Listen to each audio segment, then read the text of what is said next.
Well, good morning, Aletheia Church family.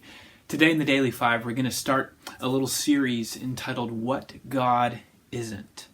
And at a time like this, it is so important for us to recognize and remember what God isn't.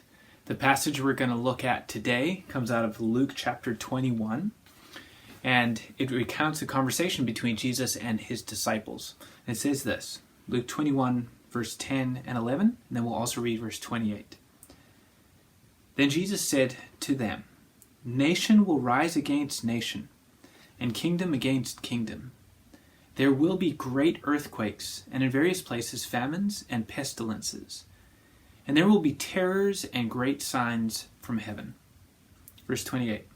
"Now when these things begin to take place, straighten up and raise your heads, because your redemption is drawing near." So here's where the idea of what God isn't came from. Every night before our kids go to sleep, my wife and I read them the Jesus Storybook Bible, and I have been deeply impacted by the way in which biblical truths and biblical stories have been communicated in this incredible book. And one that stuck with me is the author's telling of the story of the fall of our first parents out of Genesis 3. And it says that when Adam and Eve took the fruit and ate of it, quote, "A terrible lie came into the world. It would never leave. It would live on in every human heart, whispering to every one of God's children, 'God doesn't love me.'" We've been talking in these videos about how trials are a test of our faith. And if it's a test of our faith, you can kind of envision it like a battleground. Now, the enemy's weapon of choice is a lie, and specifically a lie about God, about his character, his nature, and his intentions. And one of the lies that I think can really be prevalent in the midst of a crisis is that God is surprised, that he's somehow caught off guard. But think about what we just read. Not the Jesus Storybook Bible, out of the scriptures, where Jesus, God in flesh, is sitting and telling his disciples, here's what you will experience in your lifetime. And he's describing this age in which we live, between when he came the first time and when he's going to return. He says you will experience famines, disaster, tragedy, suffering. And here he is, God in the flesh, in no uncertain terms, laying it out for them. Here's what you can experience.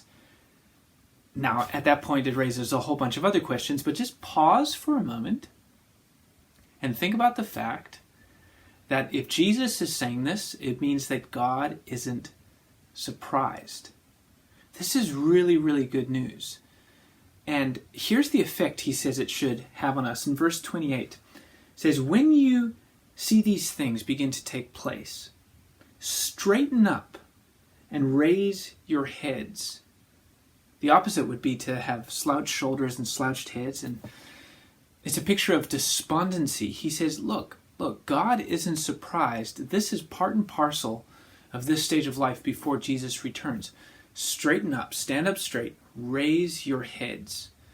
Now, this doesn't mean that we don't weep with those who weep. It doesn't mean that we're not grieved by the pain and the suffering. But we shouldn't be despondent. Now, the reason we might be despondent is if God were surprised. If Jesus said to his disciples, "Hey, not quite sure what's going to come down the track, might be good, might be bad," that would be a reason to be despondent, because God in flesh would basically be saying, "Hey, I'm rolling with the punches just like everyone else." But that's not the case. He says, no, God's not surprised. Stand up straight. Raise your heads. And he finishes off his reasoning with this powerful line. He says, "Because your redemption is drawing near." Now, the word redemption is a term that means to be freed. Now, what Jesus has accomplished through his life, death, and resurrection is our redemption, our freeing from sin, but it's also a freeing that will eventually culminate in freeing from all suffering. When Jesus returns, when He renews the world, and all suffering will be sent out of God's good world. He says, when you see suffering take place in your lifetime, when you see tragedy take place in your lifetime, don't become despondent, because the work that was inaugurated, if you will, when Jesus rose from the dead is still at work. My friends, I don't know where you're at this morning, but here's what I know. God isn't surprised. The work he began in Christ, he is still doing. Stand up. Raise your heads, because your redemption is close at hand. God isn't surprised. God bless you.